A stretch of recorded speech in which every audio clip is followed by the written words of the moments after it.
അപ്പൊ അങ്ങനെ ആത്മാർത്ഥമായിട്ട് പറയുകയാണെങ്കിൽ അവര് എന്നാലും നമ്മൾ ഈ അന്ധകോപത്തില് ആ ഒരു ഈ കൊതുകിന് ആ ചെളി പിന്നെ ആ ചെളി ഉള്ള സ്ഥലമാണല്ലോ, അതിന് വിട്ടുപോകാൻ ഇഷ്ടമുണ്ടാവില്ല. അതേപോലെ ഈ ഭ്രമത്തിൽ നമ്മളിങ്ങനെ മുഴുകിക്കൊണ്ട് ഇരിക്കുകയാണ്. അതന്നെ ഏറ്റവും വലിയ സ്വർഗം. ആര് ഡയറക്റ്റ് ടിക്കറ്റ് എടുത്താലും ചിലവരൊന്നും പോവാൻ, അത് ആത്മാർത്ഥമായിട്ട് മാതാജി പറയട്ടോ. പക്ഷെ ചില ആൾക്കാരൊന്നും നമ്മൾ ആന്ന് പറയുന്നുണ്ടെങ്കിൽ നാളെ കറക്റ്റ് വന്നാൽ ആരും കയറൊന്നുമില്ല ആ സമയത്ത്, അത് ഉറപ്പാണ്. അപ്പോൾ അങ്ങനെയൊക്കെയാണ്. അപ്പം നമ്മൾ ഇവിടെ കിടന്ന് ഇങ്ങനെ മുഴുകിക്കൊണ്ടിരിക്കുകയാണ്. അപ്പോൾ ആ സമയത്ത് ഇങ്ങനെ ഒരു അവസരം മാതാജി ഇവിടെ വന്നു, എനിക്ക് വായിക്കാനും ഒക്കെ തന്നു. ഇപ്പോഴീ ഗുരുക്കന്മാരുടെ ഇടയിൽ പോലെ തിരുമേനി എന്നെ ഇന്നലെ തൊട്ടേ കണ്ടിട്ടുള്ളൂ. അപ്പോൾ തൊട്ട് ബിന്ദു ബിന്ദു ബിന്ദു അങ്ങ് വായിച്ചിട്ട്, അപ്പോൾ ഇവിടുത്തെ അമ്മമാർ പറയുമോ ബിന്ദു കഴിച്ചോന്ന് മാത്രമേ നോക്കുള്ളൂ എന്നാണ് പറയണേ. അപ്പം ഇന്ന് അദ്ദേഹത്തിൻ്റെ ഒരു നിർബന്ധം കൊണ്ട് മാത്രമാണ് ഇന്ന് ഈ ഒരു വേദിയിൽ ഇത്രയും മഹാത്മാക്കൾ കയറിയ ഈ പുണ്യ ഭൂമിയിൽ എത്രയോ സത്സംഗങ്ങളും പൂജകളും ഒക്കെ നടന്നുകൊണ്ടിരിക്കുന്ന പവിത്രമായ ഈ സ്ഥലത്ത് ഇവിടെ കയറി ഇവിടെ ഇരുന്ന് പറയാനുള്ള ഒരു എന്താ പറയുക, ഈ ഭാഗ്യത്തിന് അത് എത്ര കണ്ട് എനിക്ക് ഭഗവാനോടും മാതാജിയോടും ഇവിടുത്തെ ആൾക്കാരോടൊക്കെ പറഞ്ഞാൽ മതിയാവില്ല. ഒരു സഹോദര സ്ഥാനമാണ്. അതായത് കുറച്ച് 2-3 വയസ്സ് മാതാജിയായിട്ട് വ്യത്യാസമുള്ളൂ. അതുകൊണ്ട് നമ്മൾ ഒരു ഫ്രണ്ട്ലി അല്ലെങ്കിൽ ഒരു പല തമാശയും പറയും, കാര്യം പറയും, ഇടയ്ക്ക് ഒരു ചീത്തയൊക്കെ പറയും. എന്നാൽ അതൊന്നും ഞാൻ കാര്യമായിട്ടൊന്നും എടുക്കില്ല, അപ്പം തന്നെ കഴിയും. അങ്ങനെ വളരെ എന്തോ ഒരു സ്വന്തം ഒരു രക്തബന്ധത്തിനേക്കാളും വലിയ ഒരു ഭക്തബന്ധം എന്ന് പറയും. ഭക്തബന്ധം അതാണ് ഇവിടെ നമ്മൾ ഇപ്പോൾ അടുത്ത അധ്യായത്തിൽ ഇവിടെ പറയുന്നത്. അപ്പം എങ്ങനെയും മാതാജി പറഞ്ഞതിനിടയ്ക്ക് ഇങ്ങനെ അവിടുന്ന് കയറി വന്നിട്ട് ഇനി എന്നെ തള്ളിയിടരുതേന്ന് പറഞ്ഞു കേട്ടോ. അതെന്തായാലും അത്രയൊന്നും ഞാൻ വളർന്നിട്ടില്ല ഭഗവാനെ. എന്തോ ഒരു സരസ്വതി ദേവിയുടെ ചെറിയൊരു അനുഗ്രഹം, പാടാനും അങ്ങനെയൊക്കെയുള്ള ഒരു കാര്യം ഒന്നും പിന്നെ ശാസ്ത്രീയമായിട്ടൊന്നും പഠിച്ചിട്ടില്ല. ഭഗവാൻ നേരിട്ട് തന്നു ഉള്ളിൽ നിന്നിങ്ങനെ. പക്ഷെ ഒരു കൃഷ്ണൻ്റെയൊക്കെ പാട്ട് പാടുമ്പോൾ കൃഷ്ണൻ ഇങ്ങനെ മുന്നിൽ കളിക്കണ പോലെ എനിക്ക് തോന്നാറുണ്ട്. ആ ഒരു ഫീലിംഗ് വരാറുണ്ട്. ഒരു ഇപ്പം തന്നെ അപ്പൂട്ടൻ ഈ കുചേലിൻ്റെ കഥ പറഞ്ഞപ്പോൾ അവിടെ ഇരുന്ന് ഇങ്ങനെ കരയാണ്. അത് എന്തുകൊണ്ടോ ശൗരി കണ്ണുനീരണിഞ്ഞിട്ടുള്ളൂ എന്ന് പറയും. അത് എന്തുകൊണ്ടാണെന്ന് അറിയില്ല, നമ്മുടെ സ്വകാര്യ ദുഃഖങ്ങൾ കൊണ്ടാണോ അതോ ഇനി അനുഭൂതി കൊണ്ടാണോ ഭക്തി കൊണ്ടാണോ എന്താണെന്ന് അറിയില്ല. ഇങ്ങനെ ഭഗവാന്റെ ആ ഉണ്ണികൃഷ്ണൻ്റെ എൻ്റെ മകനായിട്ടാണ് ഞാൻ കണക്കാക്കുന്നത്. ഉണ്ണികൃഷ്ണൻ മനസ്സിൽ കളിക്കുമ്പോൾ ഉണ്ണികൾ മറ്റു വേണമോ മക്കളെ. ജ്ഞാനപ്പാണിയിൽ അത് വളരെ വിശദമായിട്ട് ഓരോ കാര്യങ്ങളും നമുക്ക് പറഞ്ഞു തന്നിട്ടുണ്ട്. ഗഹനമായിട്ടൊന്നല്ല, പൂന്താനം വളരെ നിർമ്മലമായ ഭാഷയിൽ എഴുതി തന്നിട്ടുണ്ട്. അതൊന്ന് വായിച്ചാൽ തന്നെ നമുക്ക് എല്ലാം മനസ്സിലാവും. ഒരു ഭാഗവതം വായിക്കണമെന്നല്ല, ഒരു നാരായണീയം തന്നെ വായിക്കണമെന്നൊന്നുമില്ല. അത്രയും പിന്നെ വളരെ ലളിതമായ രീതിയിൽ ആ ഒരു പുസ്തകം നമ്മൾ പഠിച്ചാൽ തന്നെ എല്ലാ തത്വങ്ങളും അതിൽ നിന്ന് മനസ്സിലാവും. അതുപോലെ അങ്ങനെ ആ ഒരു പിന്നെ എന്താ പറയുക, അപ്പം ഇവിടെ സമന്ത പഞ്ചകം എന്ന് പറഞ്ഞ പാറ്റ്നയ്ക്കടുത്തുള്ള ഒരു സ്ഥലത്ത് എല്ലാവരും കൂടി പോകുന്ന ഒരു രംഗമാണ് ഈ വായിച്ചു കഴിഞ്ഞ അധ്യായത്തിൽ പറയുന്നത്. അതായത് നമ്മുടെ ഈ ഗൃഹാന്ത കൂപത്തിൽ തന്നെ ഇരിക്കാതെ എപ്പോഴും ഇതന്നെയാണ് വലുത്. അതാണ് ആ ഒരു ബേസിക് ഞാൻ പറഞ്ഞു വന്നത്. ഇവിടെ തന്നെ ഇരിക്കാതെ എപ്പോഴെങ്കിലും ഒക്കെ ഒന്ന് പുറം ലോകം കാണാം. ഇപ്പം അമ്മമാരായാലും വീട്ടിലത്തെ ഇപ്പൊക്കെ കുറേ മാറ്റം വന്നിട്ടുണ്ട്, എന്നാലും വീട്ടിലത്തെ കാര്യം തന്നെ നോക്കി ആ ഒരു ഗൃഹാന്ത കൂപത്തിൽ തന്നെ ഇരിക്കാതെ കുറച്ചൊക്കെ ഇടയ്ക്കൊക്കെ ഒന്ന് പുറത്തു പോകാന്ന് പറഞ്ഞാൽ നല്ല കാര്യങ്ങൾക്ക് വേണ്ടിയിട്ട് നമ്മുടെ മനസ്സ് കുറച്ച് റിലാക്സ് ആക്കുക. എന്തെങ്കിലുമൊക്കെ നമ്മൾ സത്സംഗം ചെയ്യാം, സജ്ജന സംസർഗം ചെയ്യാം. ഈ വീട്ടിൽ തന്നെ ഇരുന്ന് കഴിഞ്ഞാൽ നമുക്ക് സത്യമായിട്ടും അതെ, എനിക്ക് കുറേ അനുഭവങ്ങളുണ്ട്. നമ്മളിങ്ങനെ പോയാൽ കുറേ ആൾക്കാർ കാണുമ്പോൾ അവരുടെ ഓരോ അനുഭവങ്ങളും അവരുടെ എല്ലാം കൂടെ നമുക്ക് മാനസികമായിട്ട് വല്ലാത്തൊരു ശാന്തി അനുഭവിക്കാൻ സാധിക്കുന്നുണ്ട്. അതുകൊണ്ട് അതേപോലെ അതിൻ്റെ ഒരു സന്ദേശമാണ് ഇവിടെ ഭഗവാൻ നമുക്ക് തരുന്നത്.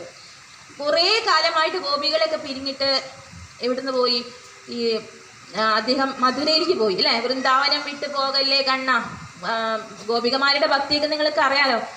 ഏറ്റവും ഭഗവാൻ ഇഷ്ടം പെണ്ണുങ്ങളെന്നാ പറയാം. പെണ്ണുങ്ങളെന്ന് പറഞ്ഞാൽ ആ നിർമ്മലമായ ഭക്തി, നിഷ്കളങ്കമായ ആ ഭക്തി.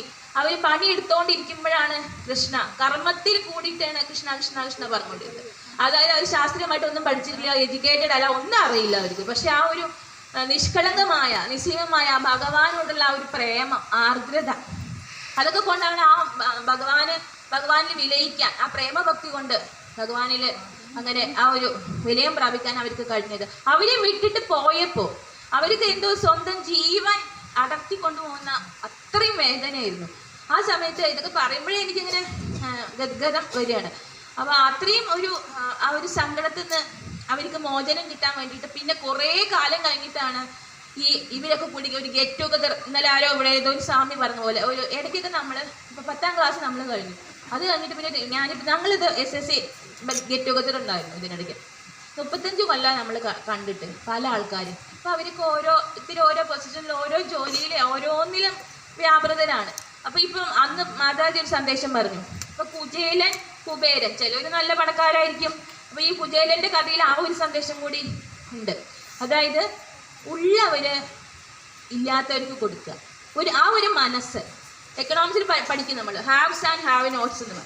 ഉള്ളവരും ഇല്ലാത്തവർക്ക് കൊടുക്കാനുള്ള ഒരു മനസ്സ്. അത് ചില ആൾക്കാർക്ക് കുറേ ഉണ്ടെങ്കിൽ അവർ കൊടുക്കില്ല, മാനസികമായിട്ട് അവർ അതിന് തയ്യാറായില്ല. അതുപോലെ നമ്മുടെ കൂടെയുള്ള സാധുക്കളായ കുട്ടികൾക്ക്, സുഹൃത്തുക്കൾക്ക് നമ്മളെ കൊണ്ട് പറ്റുന്ന പോലെ ഒരു 100 രൂപ ഇല്ലെങ്കിൽ ഒരു 10 രൂപ കൊടുക്കാനുള്ള, അവർ കഷ്ടപ്പെടുന്നുണ്ടെങ്കിൽ അവർ കൊടുക്കാനുള്ള ആ വിശാലമായ മനസ്സ്, അതാണ് പറയുന്നത്. അതേപോലെ തന്നെ ഇവിടെ ആ ഗെറ്റ് ടുഗദർ സംഘടിപ്പിച്ചു. അതുപോലെ ഈ കൃഷ്ണനും അതുപോലെ അച്ഛൻ്റെ പെങ്ങളാണല്ലോ കുന്തിയമ്മ, അവരെയൊക്കെ കണ്ടു, ഒന്നുകൂടി കാണാൻ പറ്റി. അപ്പം ഈ പെണ്ണുങ്ങൾ തമ്മിൽ സംസാരിക്കുമ്പോൾ എന്താ അവർ പറയുക? സാധാരണ നമ്മൾ കറി വെച്ചോ കഞ്ഞി വെച്ചോ കല്യാണം കുട്ടികളെ ഒക്കെ ഇതിലെ ചോദിക്കാം. അതേപോലെ ഇവരെന്ത് പറഞ്ഞു?